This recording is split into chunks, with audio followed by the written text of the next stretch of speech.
Welcome to the Build Wealth Canada podcast, where it's all about becoming debt-free, accelerating your wealth, and taking control of your money. Now, here's your host, Cornell Schreiber. Hey, it's Cornell, and welcome to the Build Wealth Canada podcast. After conducting hundreds of interviews over the past 10 years with different financial experts and those who have been able to hit their financial independence number early, one of the common themes and best practices that I've noticed emerge time and time again is that those who are wealthy actually track their spending. At the end of the day, knowing what you spend every year on essential expenses versus discretionary expenses like vacations and fun activities lets you actually forecast with pretty good accuracy how much you need to become financially independent so that you can retire early if you wish. It's also one of the key critical ingredients that you need to be able to know whether you can sustainably live off your portfolio and for how long. Now, I will admit, tracking expenses is not something that I personally find fun. It's one more thing to do, and we're all busy enough as it is. But literally every single financial planner that I have ever worked with over the years who knew what they were doing, and every single person that I've talked to who was able to retire early or reach financial independence early had expenses as one of the key components that they actually managed and that they needed to know to be able to determine with accuracy when it is safe to stop working and live off your investments forever. It really is a skill and process worth developing that you will literally be using your whole life. My wife and I have now been either fully retired or semi-retired for the past 9 years here in Canada, and I can tell you that knowing our expenses year to year has been critical in making sure that we don't overspend and don't have to go back to work. And as I've mentioned in previous episodes, knowing this has also been a huge financial anxiety reducer for me personally, since you actually know how much you have and how much you need, and so you aren't in a state of anxiety every time that the credit card bill comes in, hoping that you and your family didn't overspend this month. In this episode, I invited two highly experienced financial coaches here in Canada to discuss how we should be tracking our expenses, whether we actually need a traditional budget, the different processes that we can follow to properly manage this key component of our financial lives as efficiently as possible, and what tools we can use here in Canada to make this whole process less tedious and more automated and productive.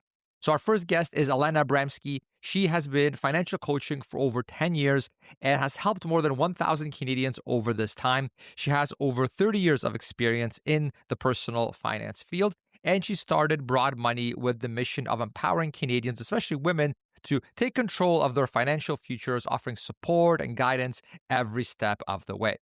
Our second guest is Thuy Lam. Thuy is a certified financial planner. She's a CFP with over 20 years in financial planning, financial coaching, wealth management, and business consulting experience. She enjoys working with clients who value financial advice conveyed in an easy-to-understand fashion. I've worked with Thuy before on my own financial plan. It's been an absolute blast, very, very helpful. And she's especially great for those looking for help with cash flow planning while going through a life change, such as a new job, a career, a marriage, divorce, or retirement, or getting ready for retirement, as was our case. All right, let's get into the panel discussion. But before we do that, just a really quick announcement in case you haven't heard. One of the core ETFs that I buy and hold a lot of, which is ZEQT, has just recently lowered its management fee.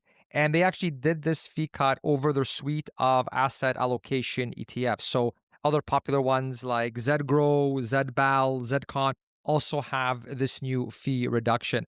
I think this is particularly worth mentioning as this now makes them the lowest fee asset allocation ETFs in Canada among the major providers. And practically speaking, I think this is very relevant as I know a lot of listeners of the show are in that asset accumulating stage where you're investing a portion of every paycheck into your RSPs or your TFSAs. A lot of times, if you do invest in asset allocation ETFs, which are really good and a lot of people do, it's easy to get into the habit of just always buying the same one that you've always bought from the same provider. So either BMO, iShares, or Vanguard are the three major ones in Canada.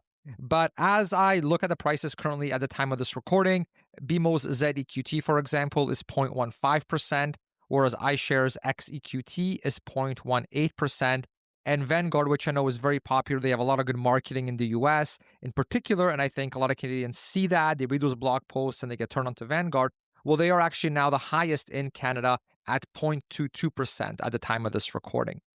Now, full disclosure, as you probably know, if you're a longtime listener of the show, BMO does sponsor this podcast. But even if they didn't, I think it's still worth mentioning anytime that price cuts like this happen, as literally every dollar that you don't pay in fees is a dollar that remains invested and is able to compound and grow over time in your portfolio, which can really affect your net worth quite significantly long term. It's also worth mentioning that BMO is the only Canadian provider, whereas Vanguard and iShares are both US companies. So that's another reason why I personally use a lot of BMO ETFs in my own portfolio, just to buy Canadian and support Canadian companies when possible. So that's it. I just wanted to get this on your radar, as fees can have an immense impact on your net worth long term. And so I find it's always worth keeping an eye on who has the lowest fees in Canada. And asset allocation ETFs, like I mentioned before, are an incredible investing tool for the vast majority of Canadians. It's definitely something worth having on your radar. All right, let's get into the panel discussion. All right, Tui and Alana, welcome to the show. Thanks, Cornell. Thanks for having us. It's great to have both of you on. I'm excited. Both we're going to be sharing how each of us manages our money in our own personal lives. And then you guys have this extra experience of doing it for others as well. So I figure you guys can really give a lot of insights on not only how you do it yourself, but how others do it, what tends to work for some people, not others. And then that way we can have a really nice kind of menu of options that Canadians can know about. And then they can, I figure, pick and choose what works well for them, maybe do a little variation. So I think, this will be really, really valuable for a lot of people. But to kick things off, when it comes to the day-to-day management of our money and our monthly cash flows, let's start at high level. Do we all actually need a budget? Or is tracking our income and expenses enough? Or can we just get away with not doing either, since it can be time consuming and frankly, it can feel like a chore? So Elena, let's start with you. Like, how much time do we have to actually dedicate to all this budgeting or expense tracking or income tracking? What are your thoughts? I guess it kind of depends on where you are in your financial journey. So, me personally, I'm from Peterborough, Ontario, and when I first moved to Toronto, I had to track all of my income and expenses because I was in the red every single month. Like I was balling out in Toronto. I was going out every night of the week. I was working in the restaurant industry. And so at that time in my life, it really became important to me to actually start tracking the income that I had and the expenses that I was spending my money on so that I could get control and actually start building those habits. Where I'm at now in my life, and because I've been tracking my expenses and my income for so long, it's actually just it's just come to me naturally now, where I know how much I have to put away every single month for my goals.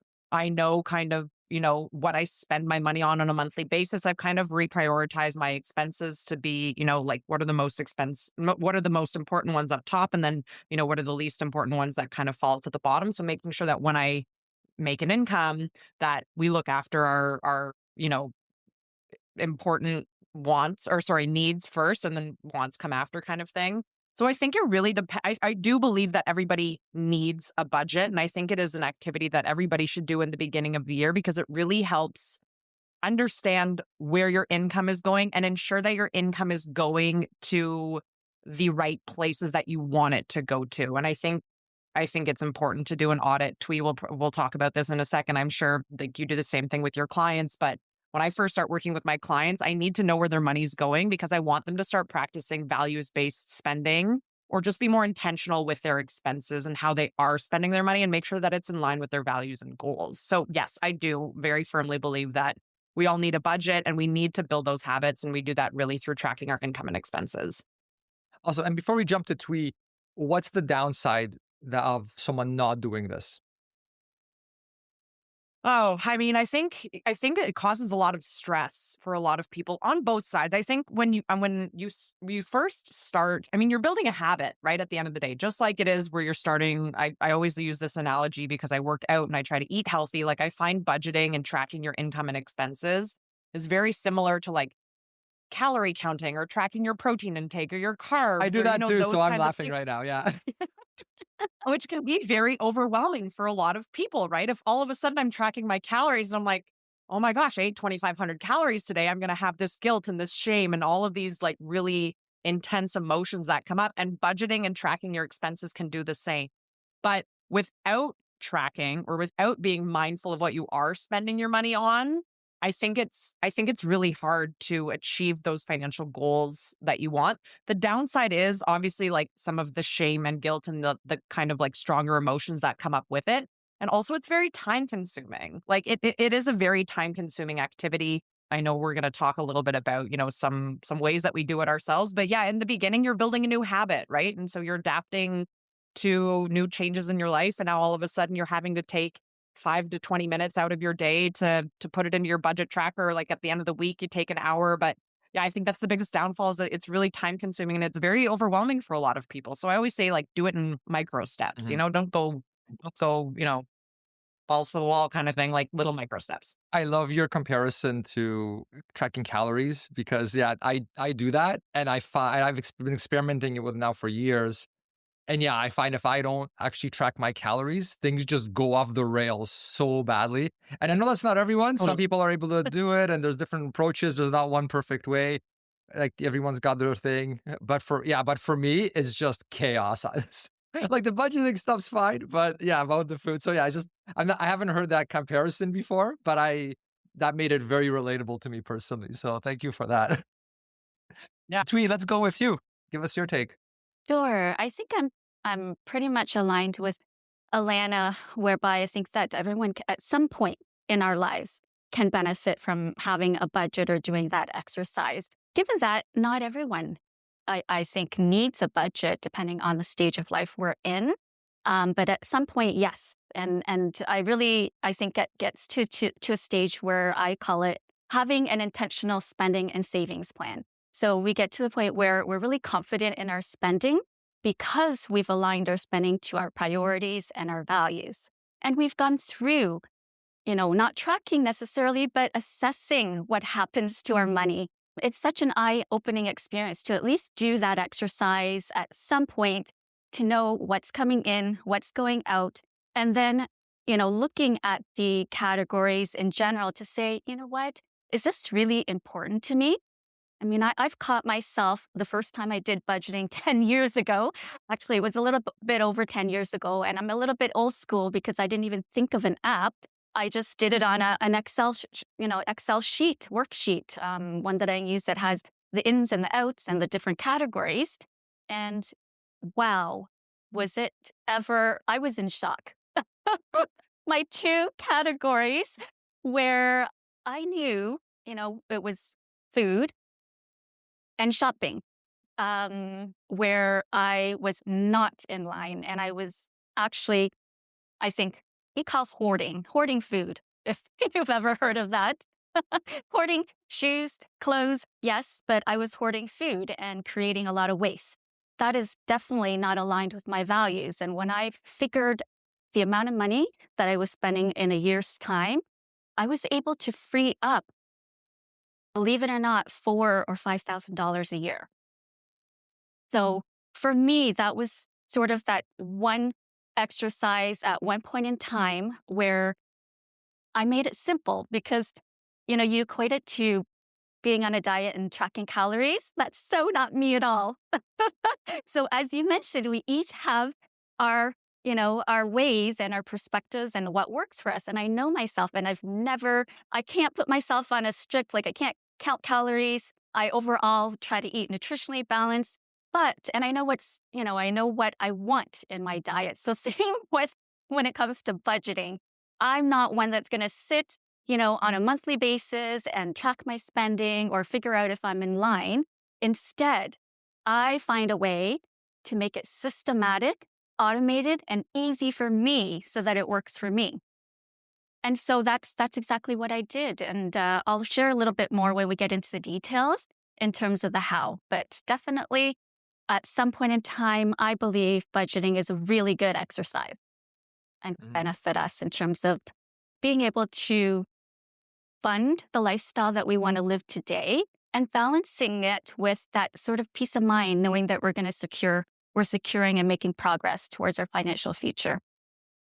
Okay, awesome. Yeah, one thing would be really fun to touch on, maybe later when we get into how you personally do it and how what you found works well for your clients. But I'd be super curious to hear your thoughts about at what point can you take it down a notch and not track as much? Because like you mentioned, where like for me, I feel like I'm always going to want to track my expenses, not necessarily budget per se in a way, or depending on your definition of budget. But like for me, it'd be like I always want to track expenses. I need to know what's leaving, especially because we're living off a portfolio.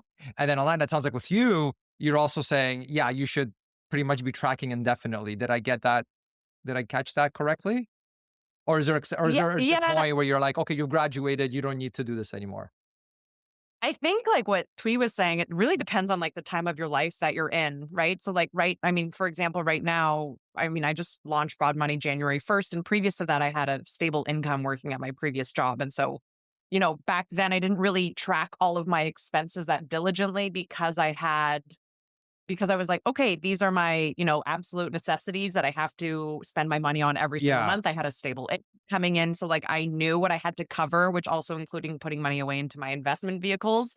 But then after that, it was like once all of my necessities were covered, I didn't really have to track after that. But now starting Broad Money and now having a lot more expenses and just kind of understanding like, where is my income coming from? What are my new expenses like? I hired this really amazing virtual marketing assistant overseas that I have to pay. Like I've got, new expenses to pay. So I am tracking my spending a lot more right now, only because it's new for me. And I usually say that a lot to my clients as well. Like when something major shifts in your life, like have a baby or you buy a new car or you buy a new house.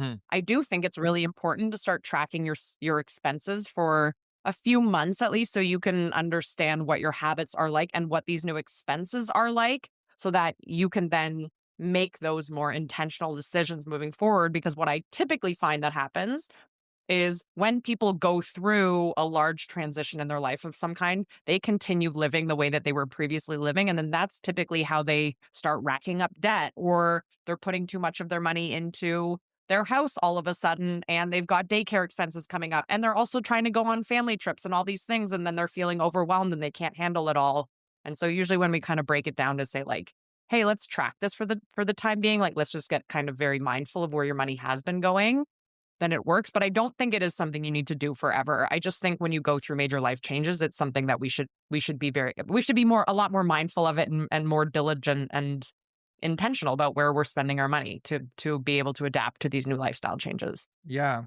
Yeah. And Alana, I guess especially in your case, for someone that started a new business, now you have a contractor that you have to pay.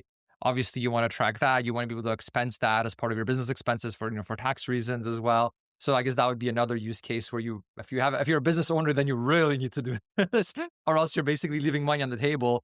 Same with HST, right? I guess I won't get into the whole taxation thing, but you basically want to track it so you can get your HST back for those business expenses as well. So yeah, it's a pretty critical thing as a business owner. But I could see if you're used to getting a stable salary at a job, and all of a sudden you're your own boss, and now you've got this extra expense of an employee. Yeah, I mean, that could be catastrophic if you're all of a sudden not managing that and still doing everything else the same. Very interesting. Yeah. See, I'm so fascinated by both of your take on how eventually you can actually take it down a notch and not be as hardcore into this tracking thing. Because for me, if I didn't track expenses, I would get mass anxiety. I'd be like, because I have a wife too and kids, and things would just get spent, and I'm like the sole breadwinner of the family. So even like through a portfolio and all that stuff, like I'm still responsible for managing all that. I'm the finance person in the family. Surprise, surprise. But so I don't know. That's so interesting how, because I could never imagine myself not tracking expenses. I would be stressed I don't know. Should I just see a shrink, or you guys have some? Because I'm sure there's other people that are in the same boat, like that are similar with me, where like they're just naturally more anxious people, and they need that to be calm and at peace. Others probably are much more like laid back and are just like, yeah, things will be fine. We can ballpark and it'll be okay. I don't know. What are your thoughts on that? Because I imagine that I'm sure I'm not the only money anxious person by default. I will say though, like just at Twee, you can obviously speak to all of this in a second, but I will say like what you were saying, Cornell, is that it's really dependent on every individual like every individual, right? Because some people do get very anxious tracking all of their spending. Some people do feel more in control and they feel more at peace when they do track all of their spending. And there are so many different ways to actually track your spending. So like with some of my clients, I'll do like, okay, figure out what you need in all of these different buckets. And you just put money into these buckets, kind of like the envelope system, like an Right. electronic envelope kind of thing. So no, I think it's really dependent on the person at the end of the day. So anyways, Twee, you go ahead and Yeah, yeah. I mean it's true. It's honoring what brings you peace and comfort, right? And I mean at the same time, I do believe that it is possible for someone to go from, tracking expenses on a regular basis and when they're ready and if they want to let go of that, then it's possible. It may require some therapy. I'm kidding about that, but no, it's. I think it comes down to recognizing our own personality types and what brings us comfort. And for example, Cornell, you mentioned about the whole, counting calories and like across your life, different areas, whether it's finances, your business, nutrition. If that's what brings you comfort, that's what works for you. Why change it unless you feel that you want to change the way or where you're spending your time. Mhm. Yeah, it's very interesting. And Alana, you brought up an interesting point. Like you use the envelope system as an example. That's interesting because I guess that would be, in a way, that's kind of like stepping it back a notch, right? Where, okay, you don't need to track everything at this micro level. You could just have like one envelope for this, one envelope for these kinds of things. And then once it's depleted, that's it. You can't spend any more there. So there, I guess you're not tracking things to an extreme level. You've kind of have this system in place where, okay, what money's in the envelope, that's what I have available, whether it's like an actual envelope or like a, digital one. And then that's like, I guess, one way where you are kind of being less extreme with this tracking, but it's still an effective system that prevents you from overspending, which is ultimately the problem you're trying to solve, right? Is to not overspend. So that's really insightful. That's really cool. Thank you. And now a quick message from one of our sponsors. Do you keep hearing about these all-in-one ETFs lately? Well, I have some exciting news. BMO ETFs just cut the fees on their flagship all-in-one ETFs to 0.15%, making them one of the lowest cost options in Canada. That's right, more value, same smart diversification, all in a single ETF.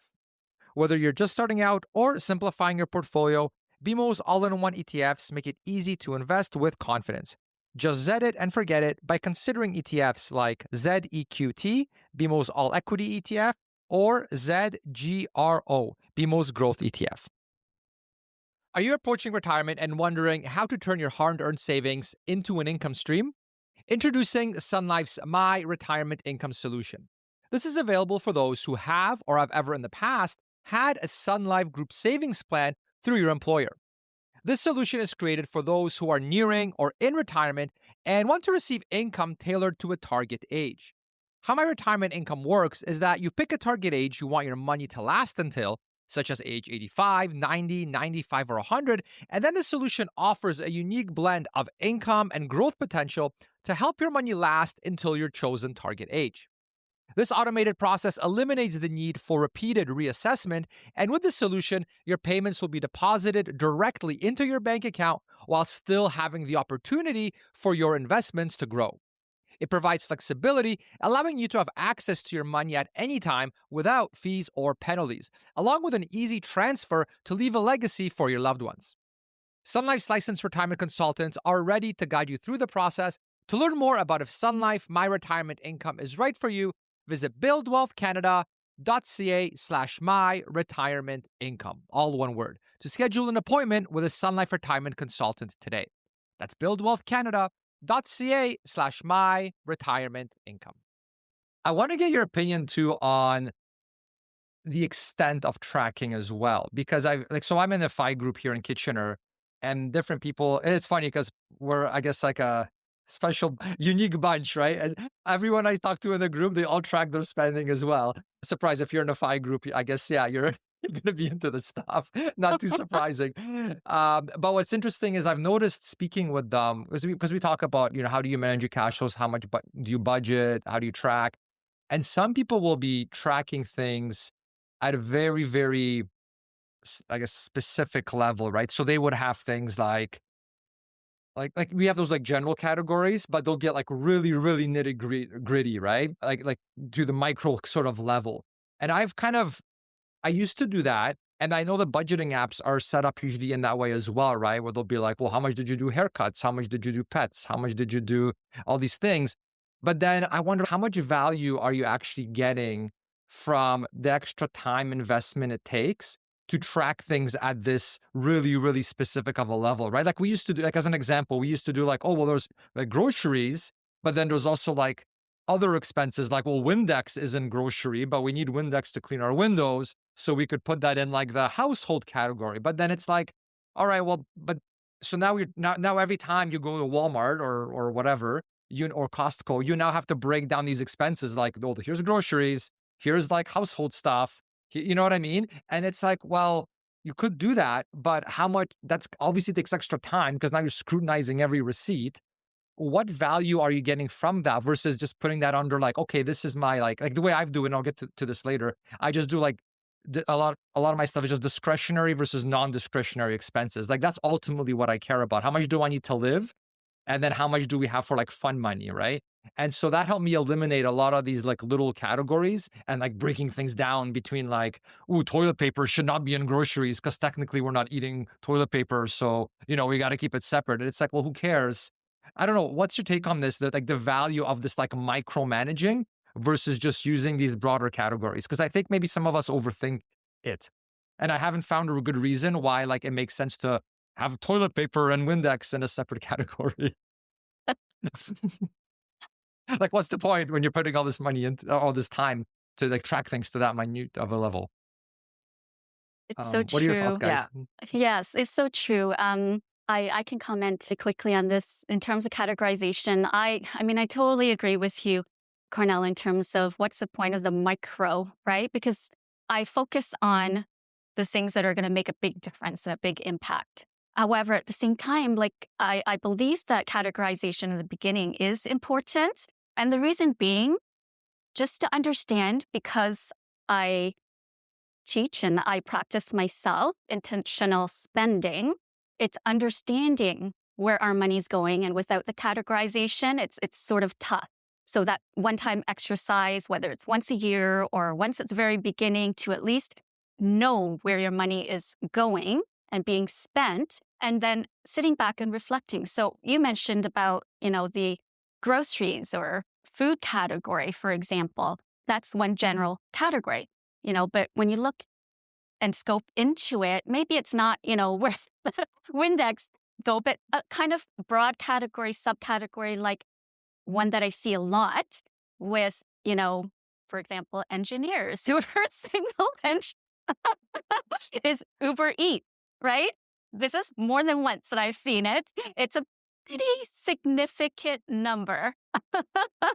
And so it's reflecting. And I don't even need to ask the question because as soon as we see the number, client will say, maybe it's a good idea if I try to reduce that spending and do, kind of, my suggestion is usually to shift it towards groceries. And if you don't have time to cook, maybe it's shifting it to a home delivery service that works a certain number of times during the week. So I truly believe that categorization can bring a lot of value in terms of shifting our spending habits to align with, the health that we want to achieve in terms of both financial, physical. And when it becomes intentional and meaningful to us, it makes it easier, I think. That makes sense. You're saying you could miss something, right? Like if you're using too broad of categories, like you're just putting in like eating out and groceries and Uber Eats, like let's say you're putting all that into like the food bucket, then you're complaining that you don't have enough money to max out your RSP and TFSA. It's like, oh, well, this is what I spent on food. That's a necessity. I guess I can't do anything. Exactly. But you're saying if you broke it down, you could actually be like, oh, we're overspending here and here and here, like in these subcategories. And so then you can tweak to actually hit your goals. That's such an interesting point. 100%. I mean, another area, for example, Cornell, is in the subscriptions, right? That falls under overall entertainment. But if you didn't have that sort of subcategory, I've had a client free up almost $300 a month on subscriptions that she doesn't use. Sorry. Right. Like Yeah. I think car wash was one of them. She pays, I don't know, 20 or $30 a month for car Mhm. wash that she never uses, car wash Right. service. Yeah. But it all adds up, the multiple subscriptions that we have these days.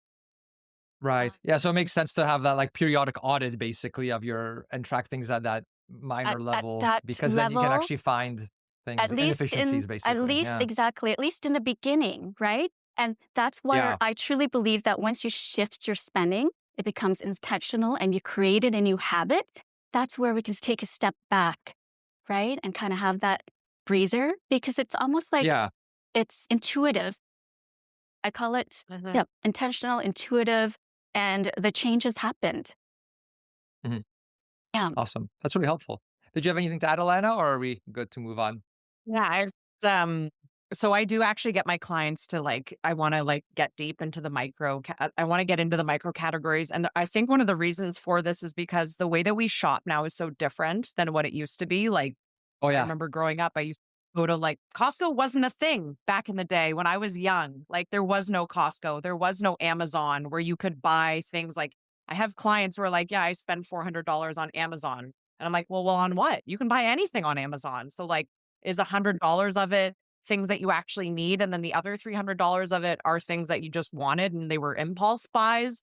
You go to Costco, I drop $400 every time I go to Costco. And I do a lot of my grocery shopping at Costco.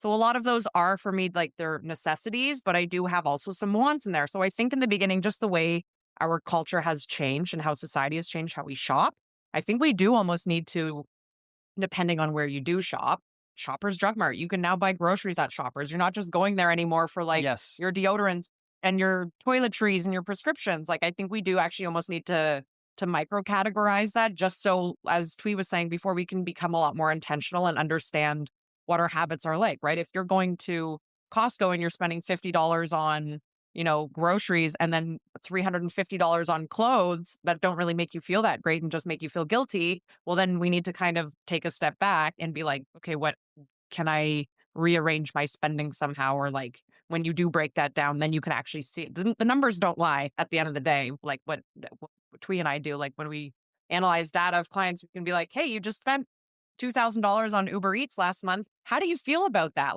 These are the numbers. And then from there, you can kind of take a step back and being like, what could you do instead to make you feel a little bit more in control or just better about your Hmm. finances?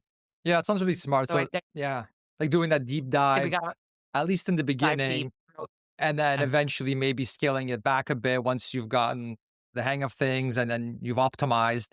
And then I assume maybe reviewing it like annually or something, right? Just to make sure that you're not kind of falling back into some old bad habits like, oh, we eliminated this waste in the beginning, but a year later I've, like in your example, the subscription services, like, whoops, I signed up for 4 other ones over that year. And now we're back to that problem we had when we did that initial audit a year ago. So it seems like a recurring thing. But yeah, that's I think that's wonderful advice because yeah, it can be frustrating. Like if you're always micro tracking everything, I can see that getting very tiring and it's easy, life gets busy, things it's easy to let it slip kind of thing. But if it's like, hey, this is a project we're doing, we're really focusing on, it's a short-term thing, we're going to just nip it in the butt, all these kind of big things that really move the needle. And then we can kind of ease up on it a little bit. So it's not like we have to do like an audit every week forever for the rest of our lives, right? So yeah, that's really, really practical. All right, I love it. That's great. Thank you guys. You know what? So I'm gonna for the next question, I was gonna dive into how like what's worked well for us, because I've been refining this pretty much system at this point for quite a while. Because I used to get a lot of anxiety in this area, and so we finally have something that it seems to be working well. So I'd love to get your take on it because I think listeners can get some value from that. And then of course we're gonna get into how you guys like to do it yourselves as well and with your clients. But maybe before we jump into those, just in case someone doesn't get through the whole episode, did you guys want to tell us a little bit about like if someone wants to learn more from you or wants to maybe use your coaching or get like a introductory call or like maybe give us a little bit of that just in case. Yeah, because I want to make sure you get a chance to tell us about your business as well and your work and what you offer. Or thanks, Cornell. So grateful for this opportunity. Yes, as Alana had mentioned as well, that I think everyone can benefit from having a financial coach at some point in time. So, we're offering at Objective Financial Partners, the company where I'm working at, we're offering a introductory call that's complimentary. And we've got the link, the Build Wealth link that Cornell's, I think, going to be offering and providing on the page. And happy to have a chat to see, where you're at, what's working for you, what might not be working for you, and if there's opportunities to enhance what you're doing in terms of your cash flow management. Awesome. Yeah. So the page, it's Build Wolf. Basically, Thuy's been on before. Her colleagues have been on before as well. And so we basically built a page for them because that way you can get a discount as well. Like I spoke with the owner, Jason, and he's agreed to a discount for Wolf Canada listeners. So we set up a special page that lets you basically get that. So it's buildwealthcanada.ca/plan is where you can go. And then if you basically sign up through there, then it's linked to to you, and they know you're from the podcast. And then so then you can get a discount if you decide to work with them. It's not like you're forced to. Like you do get the free consult, I believe, right? Thuy initially, or like a call. Yeah. So that's the page, buildwealthcanada.ca/plan. And then Alana, you have your own company, right? Did you want to tell us about that? Yeah. So I just launched. I mean, I've been financial coaching for the last 10 years. So I started financial coaching actually took off for me. I saved by budgeting and tracking my spending. I saved $20,000 on a $50,000 income while living in Toronto to go traveling for 6 months of the year. You should write a book about the impressive. Well, actually, the Huffington Post picked up my story, Cool. and then people started reaching out and being like, "Hey, can you coach me?" So that was like back in 2015, I guess it was now. And so since then, I've been coaching, and I recently left my full-time job to start Broad Money because I wanted to empower women to be better with their finances. And we still have to deal with the wage gap and the pink tax, and we're just at such a disadvantage from the get-go. So if anybody wants to find me, I'm at broadmoney.ca. I'm also very active on Instagram. My Instagram handle is at broad.money. Unfortunately, at broad money was taken. So it's at broad.money. And I do daily posts on Instagram. That's how people can kind of get to know me and my vibe a little bit more. But I do offer, before I work with any of my coaching clients, I want to get to know them, where they're at. So yeah, if you head to my website, broadmoney.ca, you can sign up for a free assessment call through there. Awesome. So we got broadmoney.ca and we've got buildwealthcanada.ca/plan. So those are the two. Okay. So let's move on to the question. So basically, yeah, for the next question, I thought I would share what's working well for me in terms of expense tracking and cash flow management month to month. Because like I said, this used to be a source of stress and anxiety for me. And it was a source of stress and anxiety for me even after hitting our financial independence number, which sounds strange, right? Because at that point, it's like, hey, we have enough. So there shouldn't be any money stress, right? Like if there's money stress, you must not have enough money. It's like, but we did have enough. Like we had financial planners analyze all our numbers, multiple financial planners analyze our numbers. So it's like that part, well, we know we're okay. So why am I still feeling stressed? Something's broken here, right? In terms of, again, me psychologically, I guess. So yeah, so I was still stressed, even though I felt I shouldn't be, because like the math is saying we're fine. And so basically, what I wanted to share is here's how we're doing it after basically refining it over the years. This is something I've been like trying to, tweaking what's working, removing what's not, that kind of thing. And it's basically made the anxiety disappear. So I feel confident. Like I'm going to keep tweaking it forever, probably looking for improvements as we go. But I'm feel comfortable enough sharing this because I feel like, okay, we're finally at like, version 1 point whatever, where like it's good enough where it's actually working well and it's serving its purpose and it's reducing the stress. So I was hoping you guys could just tear it up and tell me what's wrong with it. Or realistically, like, if you see any optimizations or if you see any potential pitfalls. And really my hope with this is that I think like, because I've been refining it for a while now, I'm hoping that I'm sure there's some people listening where maybe they can take it as is, or maybe they take bits and pieces from it and adapt it to this system, to their own system so that it works for them. Or maybe they meet with you guys, because a lot of this, it's not like we were talking about this offline earlier. It's not like there's one perfect way where, this will work for everyone in every situation with every personality type, with every you know what I mean? That doesn't exist. And so I think there's value in knowing what's out there, what's on the menu, what are the different options, and then listeners being able to pick and choose what they think will work really well for them based on their temperament and their situation. So I was hoping to get your thoughts on that.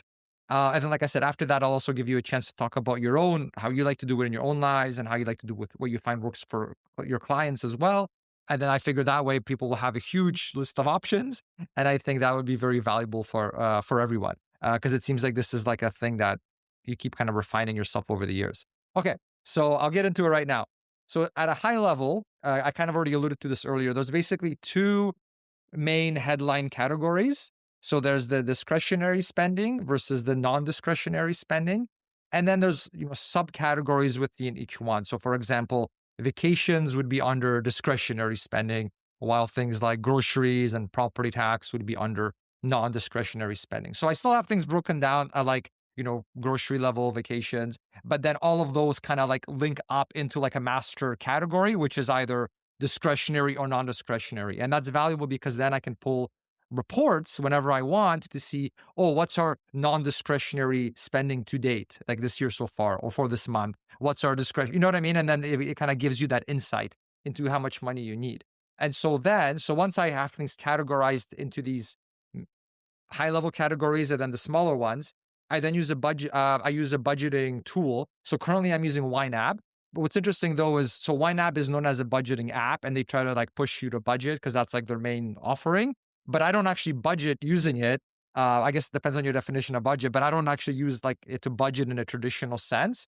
I basically just use it to track our spending, like to manage our expenses, right? So to track discretionary and non-discretionary spending so that at the end of the year, I have everything broken down into those categories. So I use that tool in particular. And I was going to ask you later too, like what tools you guys have been using or what you heard good things about. Well, YNAB seems to be working for me. There are some pros, there are some cons as well, which I can get into. But I do use it now because I do like how it will import things for me from the different accounts that we have things with. And then it will try its best to automatically categorize them. So I still have to go through the expenses and make sure it categorized correctly, but it tries to remember, it gets it right most of the time, that kind of a thing. And I hate manual data entry. So this was like the big reason I chose YNAB is because it allowed me to import things instead of me having to like log into each institution and like copy and paste and that kind of stuff, or like manually enter everything. Okay, so things are in YNAB, they're categorized in that kind of a way. And then after a year of tracking, I basically know the money that I will definitely need for and stop me at any time if I'm like making it confusing or overcomplicated, because this is my first time articulating this to the public, basically. So bear with me or tell me if it sucks. All right. So after a year, basically, of tracking, I know the money that I'll definitely need for non-discretionary living expenses. So like I'll know what we need for groceries for the year. Because again, I can pull a report which tells me, okay, your non-discretionary expenses like property tax, groceries, etc., like clothing for the children, things that like we definitely need. It's not fun money. It's like actual, spending we have to spend every year. I know what that is for the year. And so to me, that helps very much with cash flow planning, and we live off our portfolio. So how much do I withdraw from the portfolio? So how much ETFs do I sell to generate cash to spend on these kinds of things, right? So that number I find very, very valuable. And a year sounds like a long time. And obviously I like a year because it's pretty accurate. But I think if someone is not like, if they're just starting, well, you can still just do it for like, let's say a quarter, right? And then that gives you sort of like a sample of a year. And so you can kind of extrapolate if you wanted to. Okay. So that's how I do it, right? Is I have these annual numbers now. And so now as someone that's so like right now, my wife and I, and my kids, like we're in the early retirement phase of our life right now, where basically we are living off the portfolio. And so what I do is I take the sustainable amount that I can withdraw annually from my investment portfolio. And so people like have heard of things like the 4% rule. I do more of like a variable percentage withdrawal strategy. So, but basically like this is going to be different depending on what different people choose, different people feel comfortable, different methods. But what I found in my research is that typically when people figure this out for themselves, that safe withdrawal rate, like that sustainable amount that you can withdraw from your portfolio every year, typically I've seen it ranges from like 3.25% to 5%. So 3.25 to 5, or like somewhere in between that range is what I find to be, the most common number that people tend to settle on. And we're within that range as well. And so, okay, so now basically I know roughly what I can withdraw from my portfolio annually because I have that safe withdrawal rate. So I know what I can withdraw every year and not run out. And then from that number, like let's say it's $100,000, then I subtract the non-discretionary spending, like the groceries, the property tax, etc. And I use based on last year. And you can like add a bit for inflation if you want, that kind of a thing.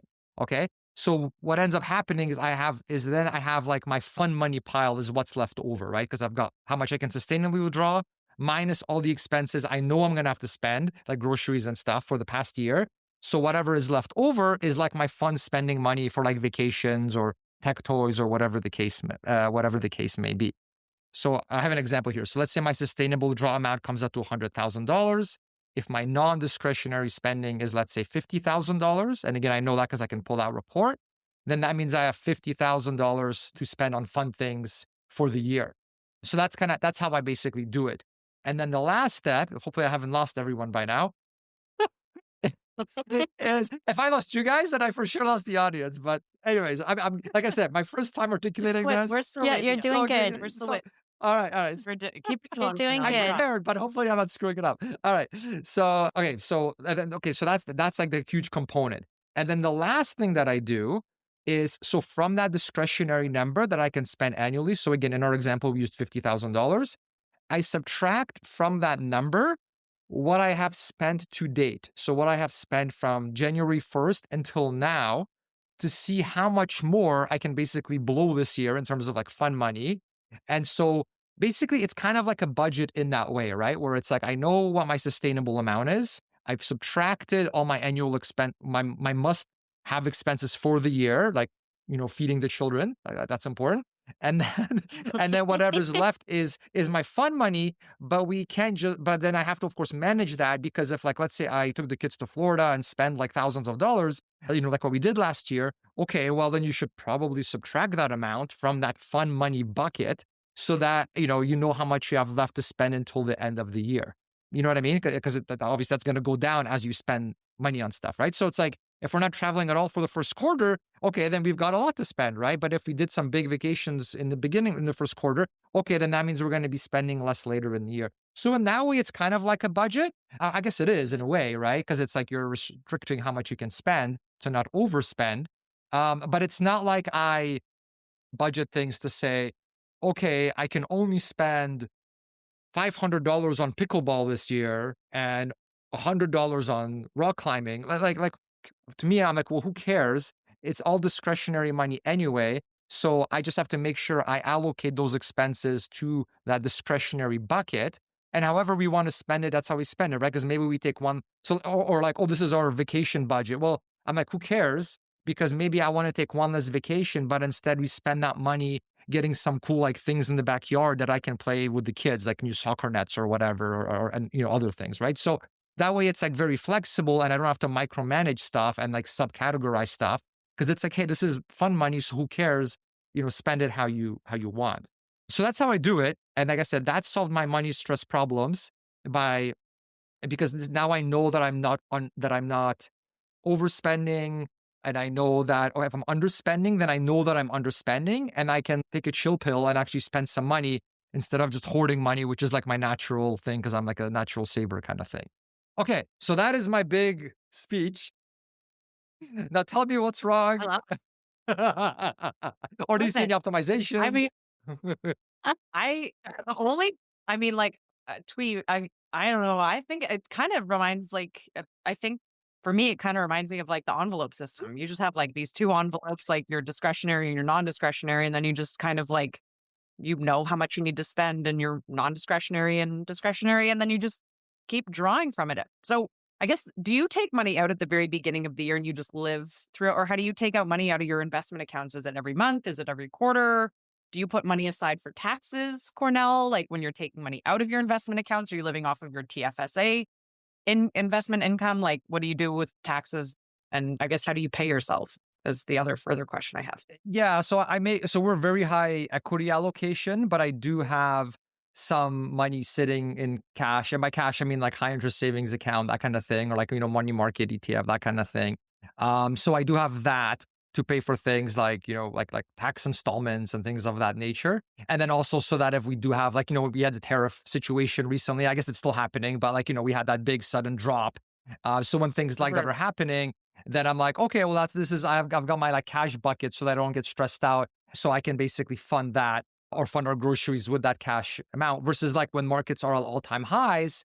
And let's say I guess, the other thing is like, where is the cash bucket? So like when it starts getting depleted, like when we had the whole tariff situation, it's like, okay, it's getting depleted, but now like the day we're recording this, we're like almost at all-time highs again, or like it's recovered very nicely.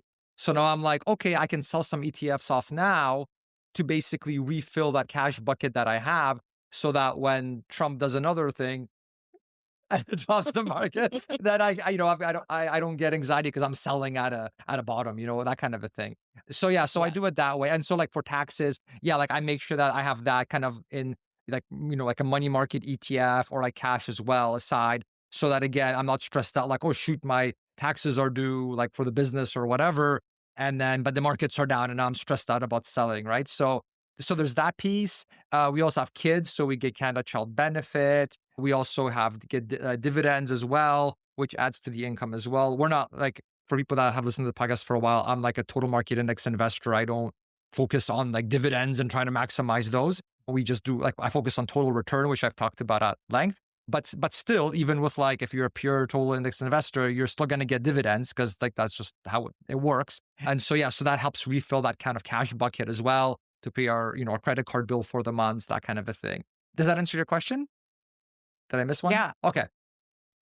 I think, to be honest, if it works for you, then it works. Okay.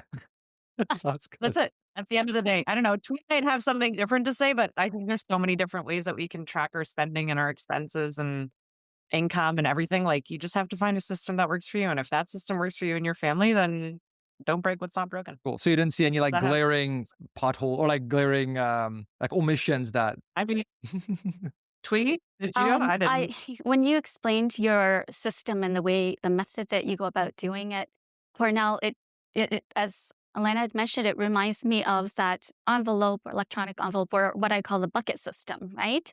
Except you've kind of taken it to broad categories, non-discretionary versus discretionary. I think a lot of times people may keep it in their housing, their transportation, their travel bucket. So a little bit more categorization, and perhaps, and as you had mentioned, it works. Stick with what works for you, because you don't need the subcategories. And I love the idea that it's open spending with that, let's say 50,000, that's discretionary. And then, the judgment, the guilt, everything disappears because you just spend it however you want to spend it. Yeah. And very freely and confidently. Okay, cool. Yeah. Awesome. I love it. it. Well, thanks for your input. Cool. Yeah, like with the software that I'm using, it lets you have, it's almost like, so I've got those broad categories, but then like vacation, there is a vacation category still. So I'll still like flag things as vacation if it's on vacation, but then that goes under the discretionary. So I can still be like, oh, well, what did we spend on vacation that year? Or like, what did we spend on our trip? So I can still see that by pulling a report, like show me my vacation spending from this month or for this month, because that's when we went on vacation. So I still have that insight if I want it, but it's still in that discretionary category. So I really like the flexibility of it, because I think I used to micromanage that stuff a lot. And I just, again, like I didn't see the value with it. It's like, if this is your pot of money that you can spend guilt-free on enjoying life, then what difference does it make whether I bought my kid a soccer ball or whether I bought, I don't know, like some new toothbrush that I clearly don't need, but I like, you know what I mean? Like there's all these like little, like how you treat yourself, like, well, who cares? Do what makes you happy as long as you're not overspending. Like that's the main thing, right? Probably a bad example using soccer ball versus toothbrush, but you know what I mean. And now a quick message from one of our sponsors. It's the small things that make us Canadian. At BMO ETFs, all of our tickers start with Z. That's right, Z, not Z. From ZSP to ZEB, we know how to build solutions for the Canadian investor. So the next time you invest in ETFs, consider a Z instead. Visit BMOETFs.com for more. And now a quick intermission to tell you about an additional free resource that you may find helpful. I often get asked what I personally invest in and why. So to answer that, I created an in-depth guide to explain what specific investments my wife and I held and continue to hold as we moved through the accumulation phase, where the focus was to grow our investments as quickly as possible, and then transitioning to living off our investments in our early 30s when we hit our financial independence number, and the focus shifted to living off our investments in a sustainable fashion long term so that we don't run out of money in our early retirement. These investments are literally where we have almost our entire net worth apart from our house and is what we are living off right now. So I figure at the very least, you'll learn about some great investments to consider for your own portfolio. I explain why I pick those, and I do provide the names and ticker symbols of the specific investments so that you can look them up yourself. The guide is actually a live Google Doc that I continue to update as things change, so you can view it anytime to see what I'm currently holding and why. I get it that it can be super overwhelming with the thousands of ETFs and other investments to choose from for us Canadians, and so I hope this will make things easier and less stressful for you. You can access the live Google Doc at any time by signing up for free over at buildwealthcanada.ca/guide. That's buildwealthcanada.ca/guide. Enjoy, and now back to the show. I have had a follow-up question. How do you deem your like discretionary versus non-discretionary expenses? I guess the way I define it is, okay, like when we have our next 2008 scenario, right, where markets are plummeting like crazy, things are really rough, and I really don't want to sell at that point to pay for a grocery bill. When that happens in the future, what do we still need to spend money on? And so I would classify that as a need, whereas a want would be anything else. So yeah, I could say the vacation thing could be a need for mental health, but I'm like, sorry, man, if it's 2008 and our investments are down like 50%, I'm not like taking the kids to Florida that year if it involves selling my investments after they just drop 50%. Like if we have some cash there or whatever, then that may be a different story. If we have enough in our buffer buckets, sure. Or, like some side income. If we have enough, then sure, maybe we'd still go to Florida or whatever. But I'm not going to sell investments at the bottom for a vacation. It's a great question because I think it really starts. Yeah. It really starts, Cornell, with understanding what are our priorities for our family. What do we value? What's important in terms of the type of life we want to create for ourselves, right? That's where it starts. And I think it's a personal decision how we want to categorize, whether you call it discretionary, non-discretionary, what I might call predictable expenses versus, variable and not variable expenses where there's some flexibility.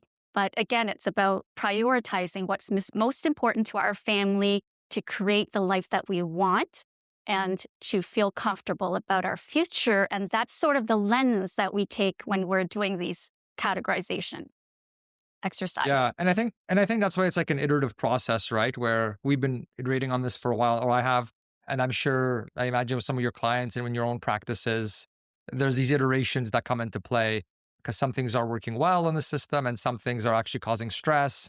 And so let's actually fine tune it for our own cases, right? Yeah. Awesome. Let's start with you. In terms of tools available to Canadians, like I mentioned, I've been using YNAB and that's been working well. I do find it annoying sometimes how basically like every time we do it, so I'm trying to do it just like once a month now instead of every week. But if I'm trying to import data, I have been finding it annoying where like with one of my credit cards, it's always importing, it's great. But for some of my other accounts, I have to do the verification thing for each one of them before it imports the data. So like I've been finding that annoying, but I'm just like, well, that's still less time than me like exporting a CSV file and importing that or manually entering things in a spreadsheet. So I've kind of stuck with that. But do you guys have any, but other than that, YNAB has been great, I should say. But that's one thing that's been bothering me. But for you guys, from your experience working with clients, are there other tools in Canada that you either use yourself or that you've recommended to clients or that you've heard good things about? Like I know there's Quicken, for example. There's the like manual entry approach as well, which some people in my FI group use. And I'm just like, no, that's going to take me too long. Like, but it works for them. So yeah, what are your thoughts? What have you heard? What are you using? Pros and cons of any of these tools? Yeah, I think, going back to that open banking concept that we in Canada just don't have access to right now. And that's why you keep having to input, those security verification codes and all that stuff. So hopefully in the next couple of years, they can pass some legislation around that because I think it'd be really helpful for a lot of Canadians. I mean, with the clients that I work with, I basically give them an option. I have a worksheet that I've created in Excel and in a Google Drive doc. I do find in the beginning, if the clients are open to it, that manual input is really important, because what I do find is sometimes that when you start using apps that you don't look at them, right? You have to really turn it into a habit to be like remember when Mint was around and Mint was Yep. like tracking everybody's expenses and everything else like that? Well, Mint was great, but half the time the people didn't even look at it, right? So they would be like, oh yeah, I've got this tracking app, but they never went into it. So I try to get them every 3 or 4 days in the beginning while they're building this new habit to just go in and like hold on to all your receipts, take 5 to 10 minutes at the end of 2 or 3 days and just input, because then it's going to start making you think a little bit more. And then you can actually start to see some like longer term projections. I've toyed around with the Wilbur budget before. Once again, it's that open banking concept. Like I bank with Simply Financial and PC. I always have an issue with PC Financial. They never cooperate. So like I got frustrated with Wilbur budget, but it's been really great for some of my other clients that have tried to use it. I know there's a new budget app out there that I've actually been in touch with the guys over at Neontra. They also do a lot of like cash flow management. I haven't been able to dig in deep there, but I'm very impressed by what they have so far.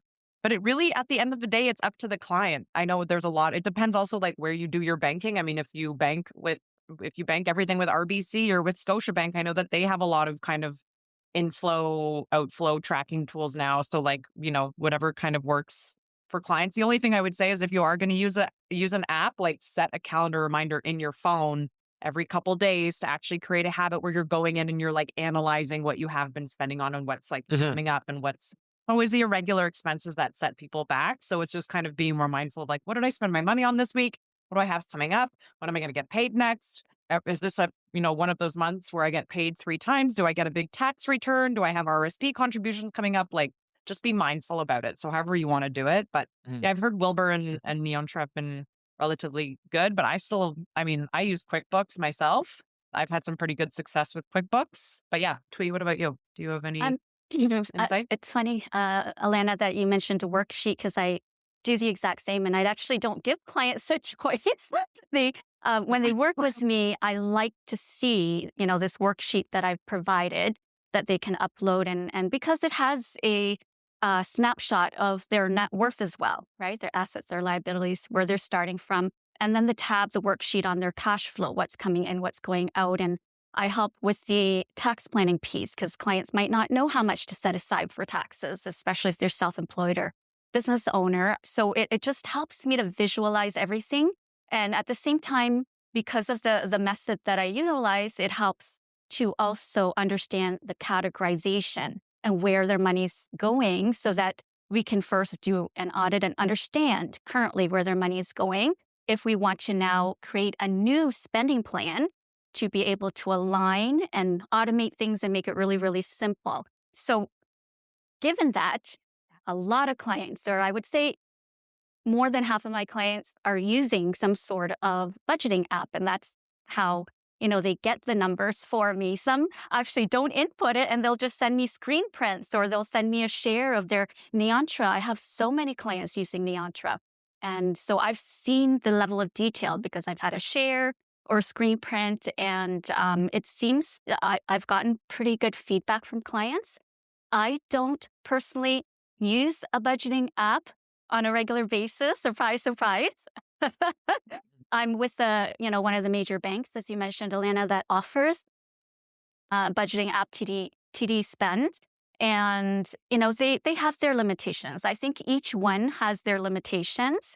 And so it's learning like the method of spending plan that you want to achieve and follow, and then knowing what sort of budgeting app will give you the data easily, where you don't have to spend too much time, right? To make it simple. And so it is very much a personal decision, I think. That's awesome. I'll have to give some of those a try. Because I find the import thing is such a big, I used Tiller years ago, but then it was awesome because it was in Google Sheets. But then it had issues importing from Canadian institutions. Hopefully they fixed it by now. But then there's like a high switching cost too, right? Because you've got all your data, you've got all your reports. And now if you want to switch to a new thing, you're just like, oh shoot, like now I got to learn a new software. I got to import the data. Hopefully it's better, but there's no guarantee, right? Like it might look better, but then they might have trouble importing as well, or it starts like missing transactions. So yeah, it's kind of it's a bit of a hassle, but it's nice. That's cool to know some other ones. Ellen, I'm curious. You mentioned QuickBooks. Do you find that useful for your personal money management as well? Because like traditionally that's used for businesses, right? Yes. And my bookkeeper, who is also my sister, hates me for using QuickBooks because the way I organize it is like so not the, I mean, so the way that I basically organize it. So my wife and I each have like, I've basically organized QuickBooks into classes. So I have like a business class. I have like my own personal class. My wife and I have a joint class. And then my wife, Jacqueline, also has her own class. So we've got 4 different classes. And then when I go through it, I basically just be like, okay, this expense goes under my business class, Okay. or this one is my expense, or this is my joint expense. So it just helps me kind of compartmentalize like what was Jacqueline's cost, what were like my expenses, what are our joint costs, and then what are like completely separate business expenses. And what I like about QuickBooks, because I'm managing my finances that way, I just do it once a month where I can then, because QuickBooks, I think they own Mint and then they sold it or something like that. Yeah. But it's the same kind of, you get to bring in all of your accounts, and I've got like 8 or 9 different accounts right now, but I can bring them all in, and then I can categorize all of my expenses and my income wherever it's going. And then at the end of the month, I can run a report to be like, hey, this was the income that we made. This is what my business made. This is what Jack made. This is what, our investments made, came in. These were all of our expenses. This was a business expense. This was a Jack expense. This was a me expense. This was a joint expense. So it just helps me kind of visualize things. But yeah, that's how I use QuickBooks. I used to actually, before I became incorporated, I used this app that I absolutely loved called Visual Budget. And it was just like inputting all of your expenses into there, but they gave you like really nice graphs at the end of the day. And I liked having control over me doing it myself, because I have found sometimes that when I do use some of those apps, like the way that they categorize them is really incorrect. And I think, and I don't know, maybe but I like having more, I'm like very type A. So I like having more control over my stuff, and I really like Visual Budget. But yeah, I use QuickBooks now and it's working for me. Yeah, it's funny. Like those with an accounting background, like I have a friend who's the same thing. Like she has clients, she uses QuickBooks, and she's like for her own personal, she's like, yeah, I use that too because you already know how to use the software. But then yeah, you're kind of like tweaking it to work for a non-business, or like, but I guess I've heard this really good. I think it was JD Roth from Get Rich Slowly. He's like a really famous old school, like in terms of he's been around for a while, but he's in the US. But I remember he had a really interesting insight just about how like to basically treat your own personal finances as a business. And I thought that was a very smart way of looking at it, because it's like, if you're running a business, well, yeah, you want to know how much money you made, and yeah, you want to know how much you spend, or else you're going to go bankrupt. And it's like, why wouldn't you do that for your own personal life, right? Why wouldn't you want to track your expenses and your income? Like if you don't do that and you mess it up, it's literally catastrophic. So, you know what I mean? So for people, they'd be like, yeah, we'll manage the business stuff, but my personal expenses, just let's have, whatever. I mean, like it's wild, right? It's wild. Like, we probably see the same thing, but like I have a lot of clients who are like, for some reason I've worked with a lot of real estate agents in my past who make like a whackload of money, and they sometimes manage their business expenses, but like don't touch their personal expenses. And like they go hand in hand. Yeah. You're making money. Like you are the one making money. You have to also manage your personal money. Exactly. I don't know. It's just, and it's nobody's fault. I mean, nobody learned this in school, right? They're not like, go get a job and then here's how to manage all your money. Yeah. Which is why Twee and I have jobs. Anyways, yeah, it is wild to me that like I would never invest in a business that I didn't know their finances. Exactly. Right? Exactly. So you have to treat every household and every individual as a business because it's money. Well, yeah, like if you're talking to a small business owner, or like, and you're like, hey, do you track your expenses? And they're like, no.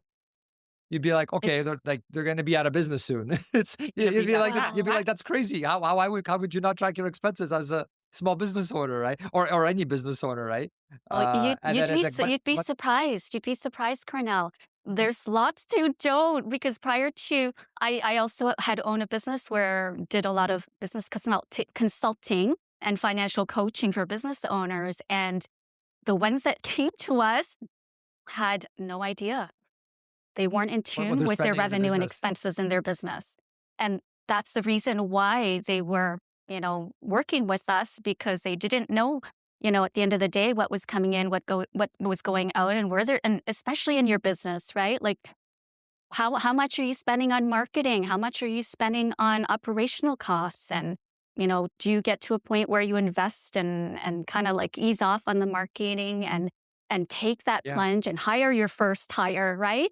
So it's being in tune and knowing it's so important, but people, they don't realize that. They don't That's wild. realize. Yeah. Sadly. I- It's sad, really, because Yeah. I mean, I think there's a lot of people like Twee, what you were saying, as business owners. I think we've kind of we've kind of created this idea in our society where like anybody can be a business owner. And I'm not saying that people can't, but there's so much more that goes into it than just like the operations and the logistics of it, right? Like at the end of the day, you're there to make money. So I don't understand why sometimes people don't meticulously manage that money Mhm. and learn how to manage it and put money away for taxes because we have to pay them because we live in Canada. And like, but it's just that lack of financial literacy that nobody ever learned in school Yeah. at the end of the It's day. so Like true. all these people who are, going out and getting jobs and they just don't spend any time managing the money that they make.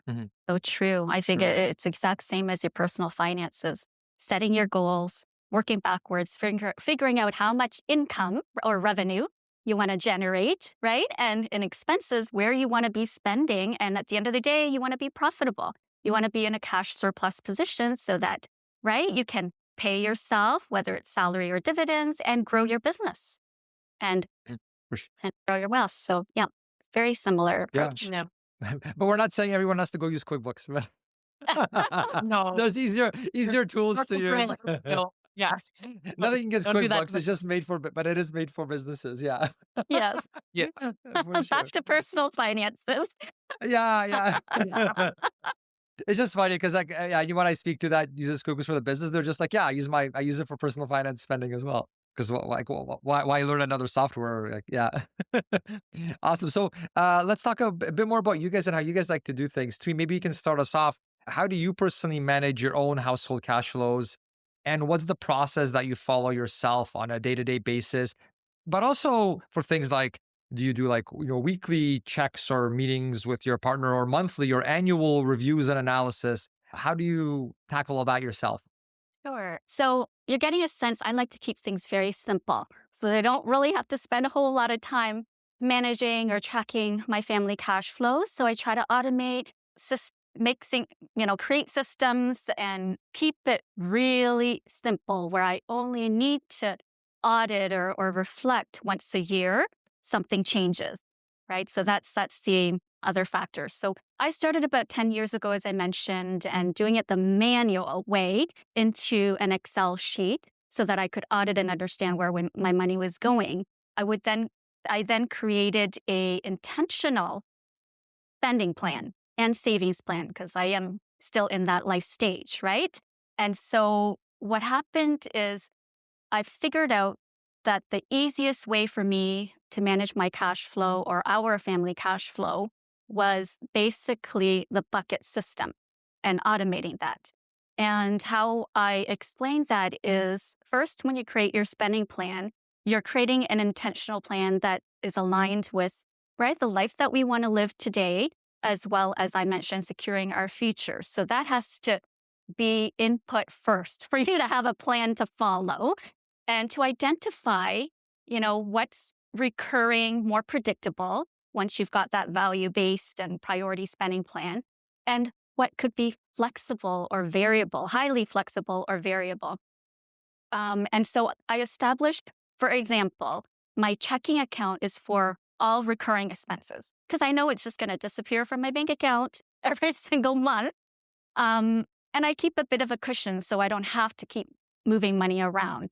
Or, I've got a little bit of a variable income, so it helps with that as well. Anything else, like my variable, that unpredictable or predictable, it doesn't matter.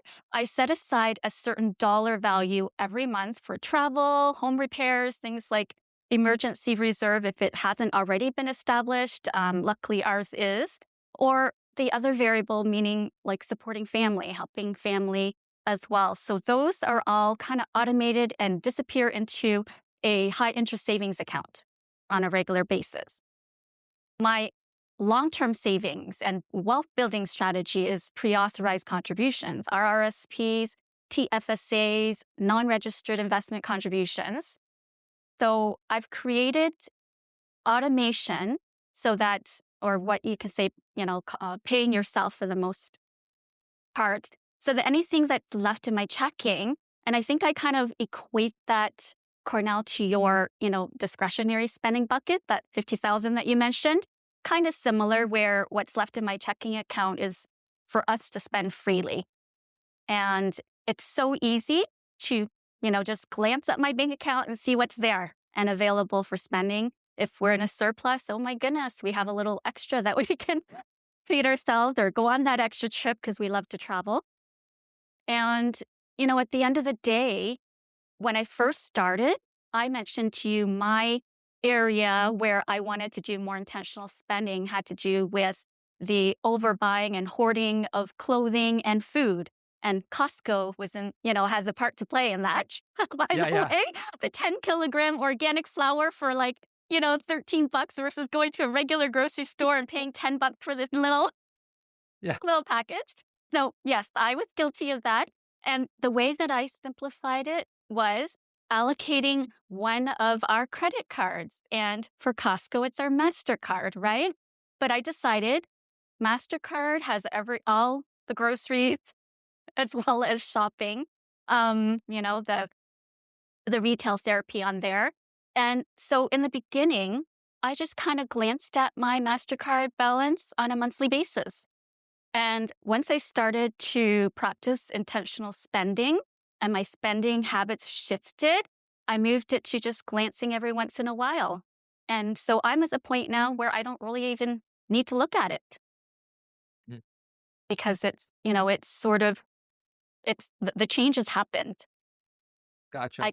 So like with your envelope system, so is it fair to say that instead of physical envelopes, instead it's like the envelope is like an account, right? Where, like, as you mentioned, you've got it sounds like you've got money, correct me if I'm wrong, I just want to make sure I understood. So you've got money coming in from your career into one account, and then that money gets siphoned into different accounts, and each account is kind of like its own envelope, and it has a dedicated purpose. Like you mentioned, one is for retirement savings, the other one is for recurring things. And then whatever is left after that, then that's your basically free spending money. And if any one of those accounts is like, let's say, getting low, because maybe, I don't know, a car repair came up and it was more than you thought it would be or something, then okay, you manually move a bit more money into that account to make sure that there is actually a bit of a buffer. Did I understand that correctly? Yeah, absolutely. Very cool.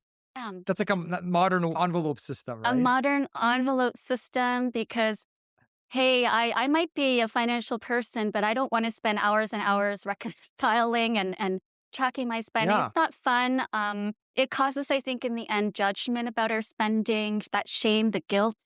And, you did it, Cornell, and that's the way I'm doing it, to create a spending system where I can spend freely, guilt-free and confidently.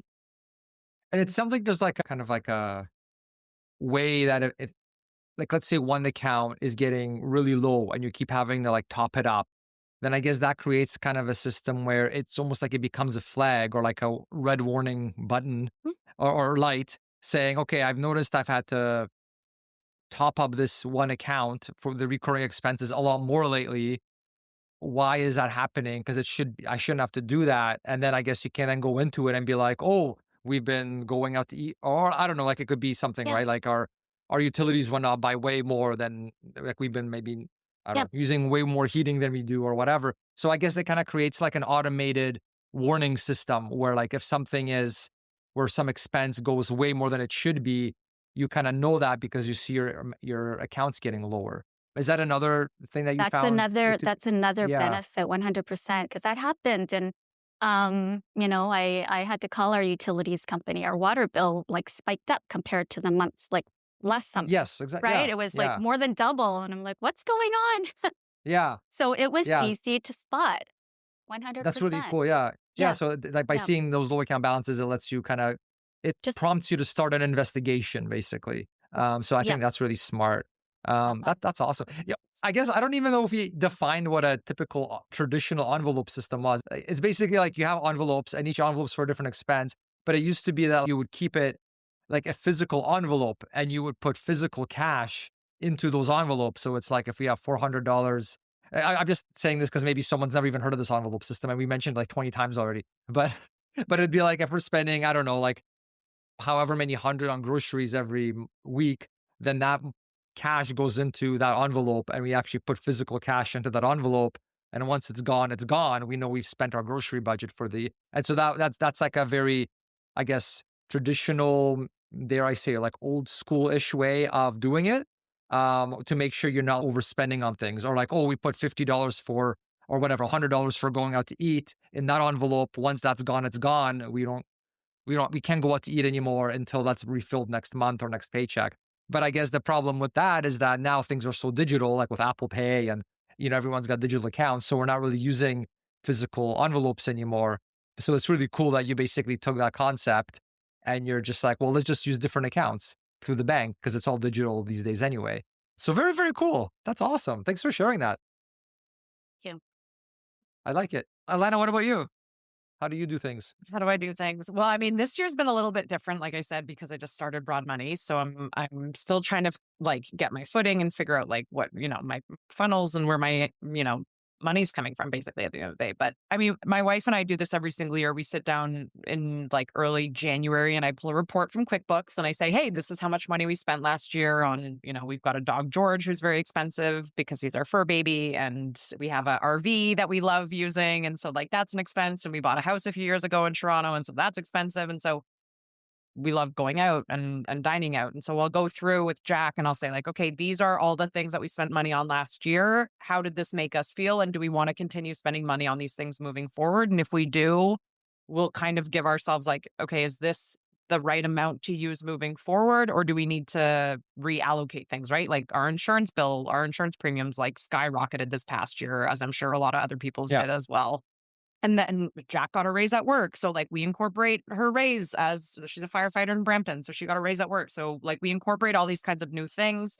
And then we kind of sit down and say like, okay, what do we want to do this year? So like we're going traveling for 6 weeks in August, September, October. We've already started to plan for that and like start planning ahead and putting money aside for that.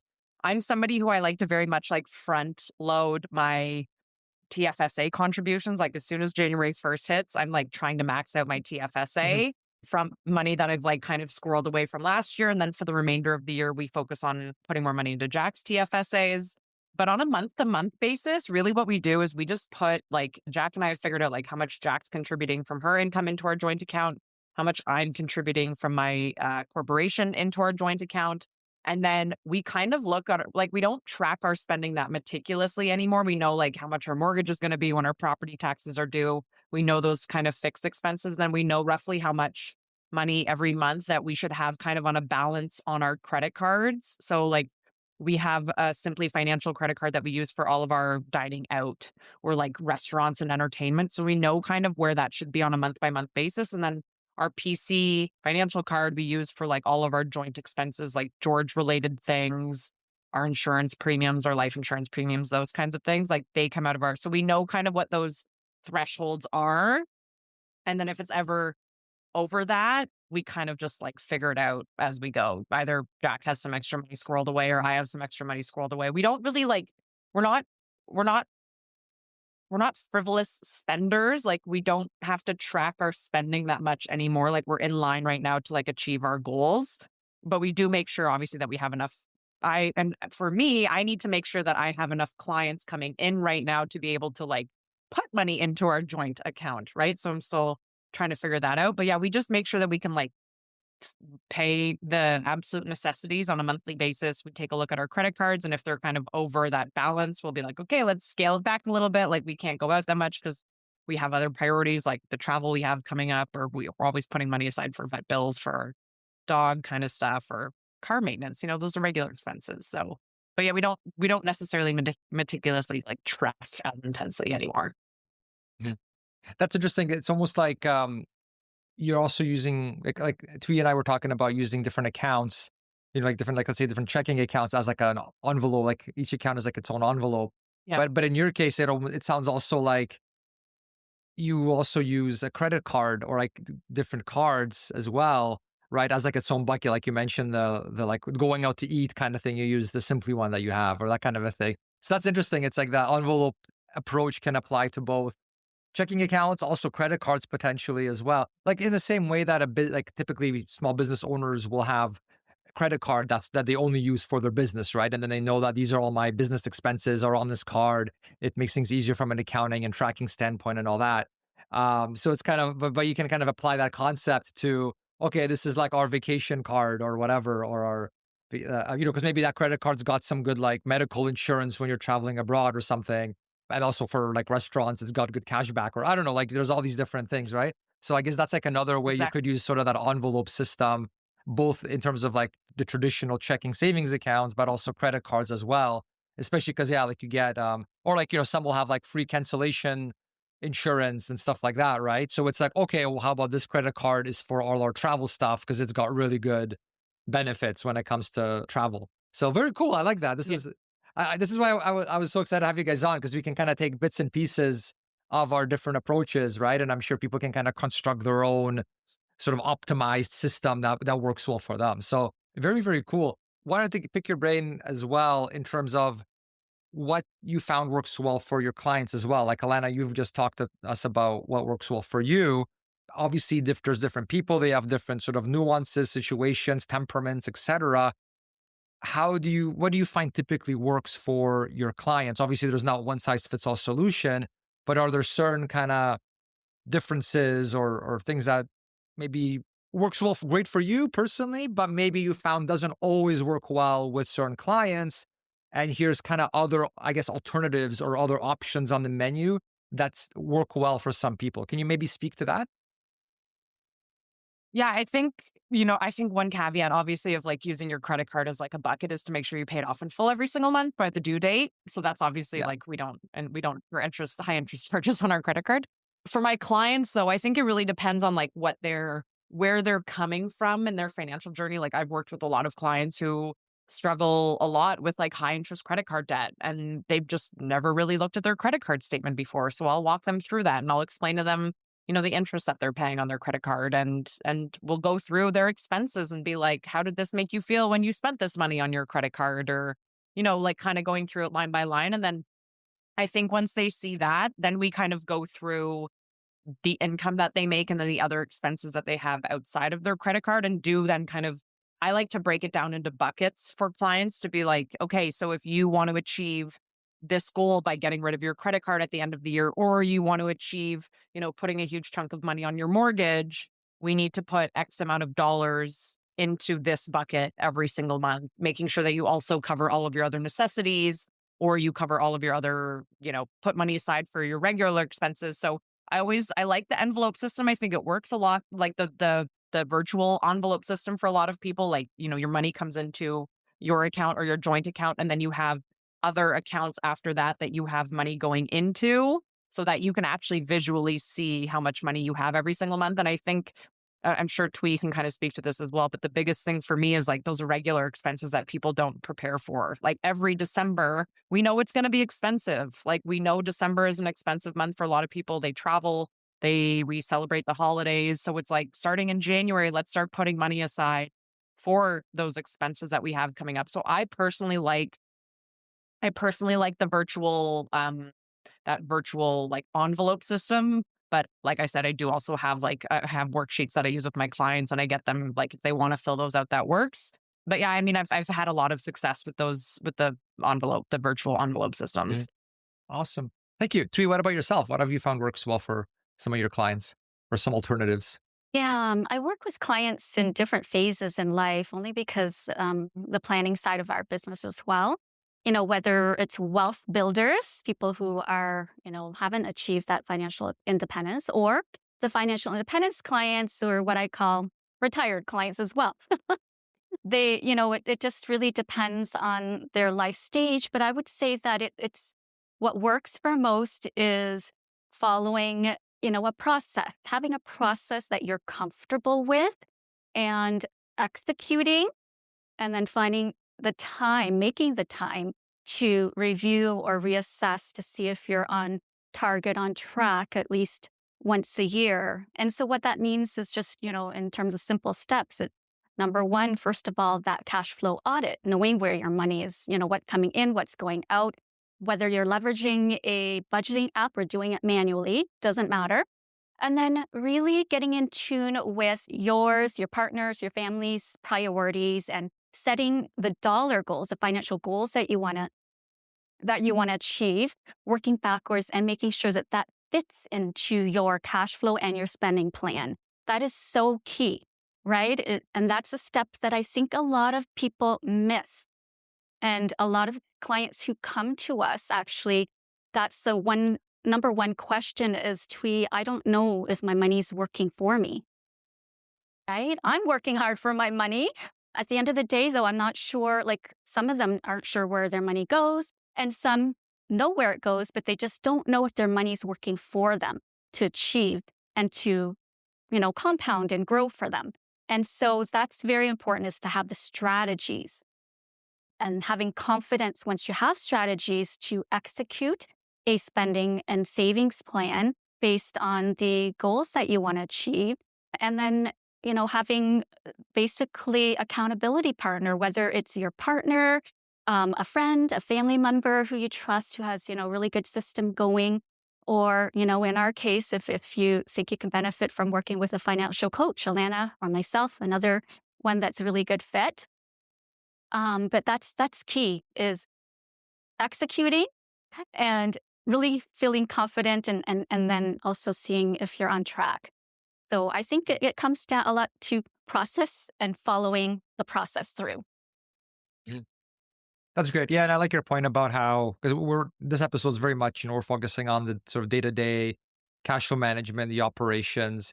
But then I like your point about, at the end of the day, how does this actually feed into your plan on like a bigger scale, right? Like your retirement planning, maybe having enough to save it up for your kids' education, things of that nature, or like, when do you want to be mortgage free? Should you even buy a house, or should you just, like, there's all these other components as well. So yeah, I think that was a good point, just to bring up to make sure that your day-to-day operations, which is what we're talking about today, are very much in sync with the sort of the larger overarching goals of where you want to be, not just tomorrow, but that even decades from now, right? Like upon retirement, that kind of thing, to make sure you're on track. So yeah, I'm glad you mentioned that, because we haven't really talked about it. We're talking very tactical today, which I think is awesome. But yeah, I think it's worth highlighting that all of this does also actually feed into your bigger, like your net worth statement at the end of the day, and your retirement plan and your financial independence number. So it's important not to neglect that part either. And so then we get into the whole financial planning thing, and that's what a lot of episodes are about on the show as well. So good stuff. That's great. Well, thank you so much for sharing this with us. This was a lot of fun. I think the listeners got a lot of value from seeing these different methods and different approaches. We already touched on this earlier, but maybe just to finish things off, Alana, let's start with you. Can you tell us again where we can learn more from you? Where can listeners of the show find you in case someone wants to work with you or just learn from you in general? Yeah, so you can find me on my website. It's broadmoney.ca, and I'm quite active on Instagram. So you can find me on Instagram at broad.money. I, like Twee, I'm a financial coach. I've been doing this over the last 10 years. I've got my accredited financial counselor of Canada designation, which I got a couple of years ago. And I've personally worked with over 1,000 Canadians on a one-on-one level. So I've seen a lot, but I'm really just wanting to empower Canadian women to be more empowered and confident with what they're doing with their finances, and not feel so scared about what to do with it. But I obviously coach men as well, and partners, and wherever you are in your financial situation, I can almost certainly help in that wealth building journey. Awesome. Thanks, Lena. And then Twee, we've got that page set up for you on your end, buildwealthcanada.ca/plan, for anybody that wants to check that out. But yeah, give us a kind of a final goodbye and information about anybody that may be interested in learning more from you or working with you. Is there any other work that you have produced that we could see, anything like that? Because I think you write as well, don't you, or no? Yeah, I do a little bit of writing. We're gonna be hitting a little slower season in the summer, so you might see a little bit more coming from me, hence this podcast. Otherwise, it's just, such a full calendar. But for sure, you can find some articles on our website, objectivefinancialpartners.com. And then also I offer a complimentary 30-minute intro call to just learn a little bit more about one another, see if there's a fit, and we can enhance your cash flow planning and financial planning goals. And I just wanted to say thank you, Cornell. We don't see, I don't think, very many financial coaching podcasts here in Canada specifically, a lot around financial planning, which is my other hat. And so I greatly appreciate it because it's a work that I believe makes a huge impact in people's lives. And it's one of the reasons why I love doing it. So thank you so much for having us on for this topic.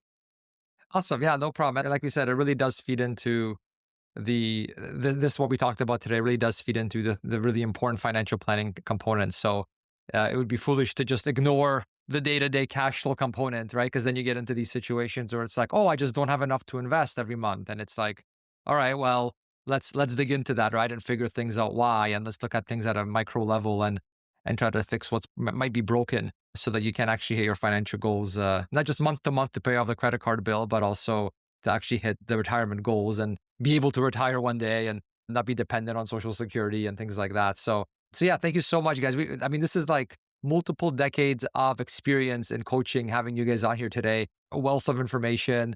So thank you so much for sharing that and for sharing how you do it yourselves as well. There's obviously a lot to learn from you guys, especially you having done it for so many years, doing your own revisions to the process. Really, really fun to learn. So thanks again for coming on. Thank you for having us, Cornell. I appreciate this. It's been great. Thank you. I second tweet. Like there's not enough financial coaching advertising out there for us, and it's so needed what you and I do. So thank you for having us. Awesome. All right. Thanks again. Okay. Bye. Have an amazing day. Bye-bye. Thanks, you too. Bye. All right. I hope you enjoyed the episode. Please share it with someone that you think may find it useful. And of course, leaving a review on Apple Podcasts or Spotify is always super appreciated as well. Thanks for listening to the Build Wealth Canada podcast at www.buildwealthcanada.ca.